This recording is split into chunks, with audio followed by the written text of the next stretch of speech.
Okay. Oh, I want to go back to my channel. My name is Jill Simone if you are new, and today I'm going to be filming a video with me taking this weave out because I'm sick and tired of clipping my head. So, I've had my sew-in. Well, this is my first sew-in. I should probably mention that. This is my first sew-in, and I've had it in for roughly a month now, and I'm sick and tired of it. Okay.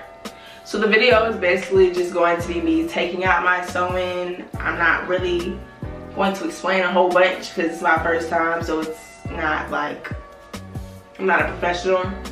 My sewing out as well as the aftercare I usually go through after I get done with my protective styles. This is it now. It's matted and dry. I haven't really done too much with it. So how did it go for me? I wasn't, okay, so personally I was expecting, I thought this texture would match my hair better, but this is the deep wave if I'm right, and it's just, my hair is just really curly. It was really difficult to blend my hair unless it was a braid out or a twist out, and truthfully I didn't really figure out how to get it like super blended until like week 3, and you know, by that time I'm just like fed up already because it's been two weeks without me knowing what I'm doing. So there's that. And then it not matching my hair texture kind of frustrated me on a daily basis, because that was like my goal, to find my hair texture. So right now I guess you could say that I'm looking for curly hair extensions that actually match my hair. The braid outs did look really good, but it's just the whole like doing it the night before. I don't know, maybe it's because it's just so long. I'm just a person that prefers like volume, like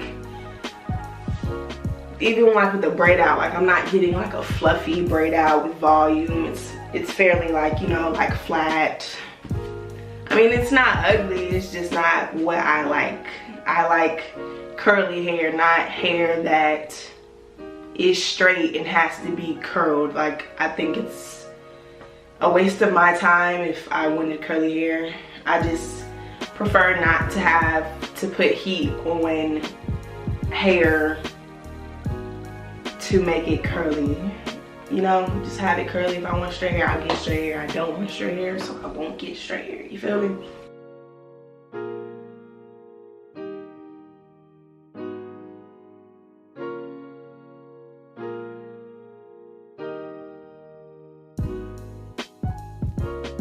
So, I'm back, obviously.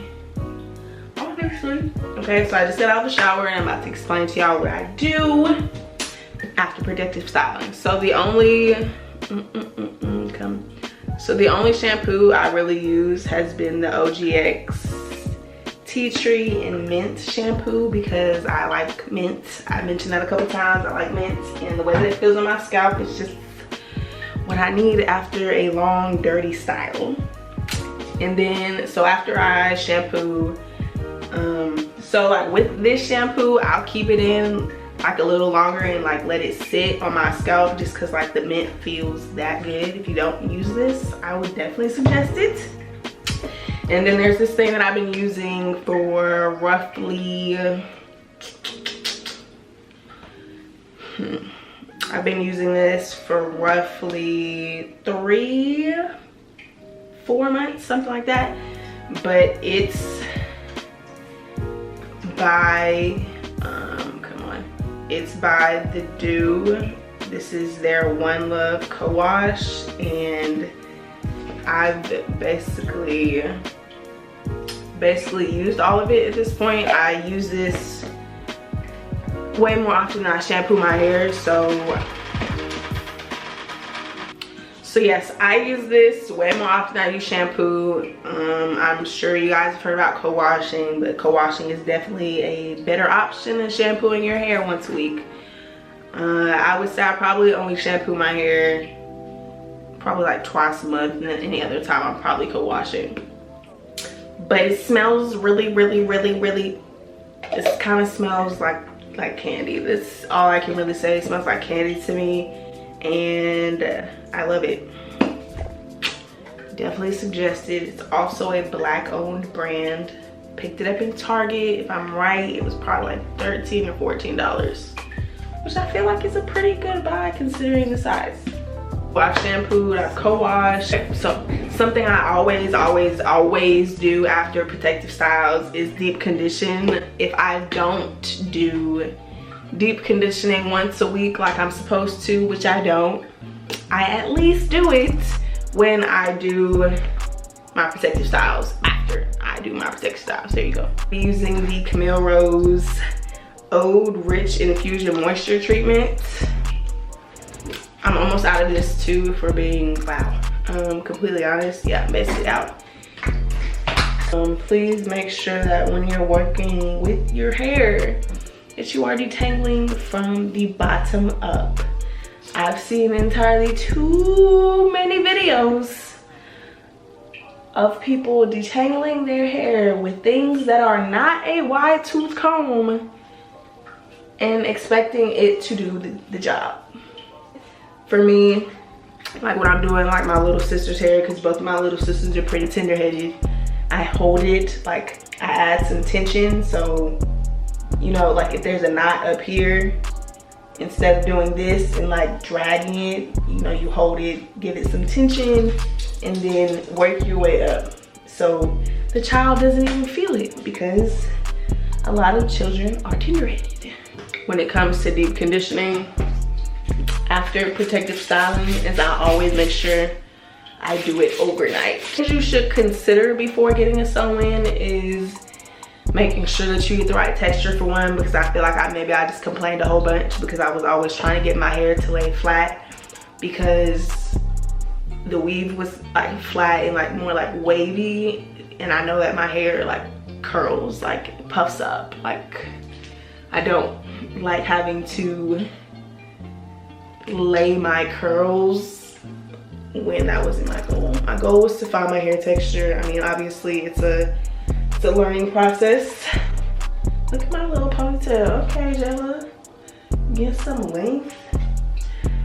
But yeah, I feel like the texture just made me mad. Like, I love my curly hair. Like, that weave just made me appreciate it even more, truthfully, because I like hair that curls naturally, not hair that's straight that you have to curl. Like, the thought of like consistently putting heat on my leave out, like I just couldn't do it. I just couldn't do it. So I'm going to leave this in overnight. I am going to do 2 little braids real quick.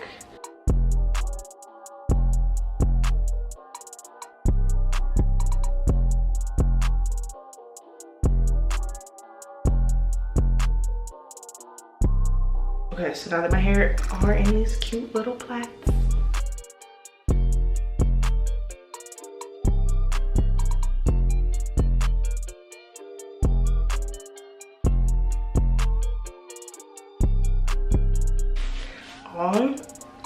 I'll wake up in the morning and then I'll rinse the deep conditioner out like 75% of the way, and I usually like leave some in there.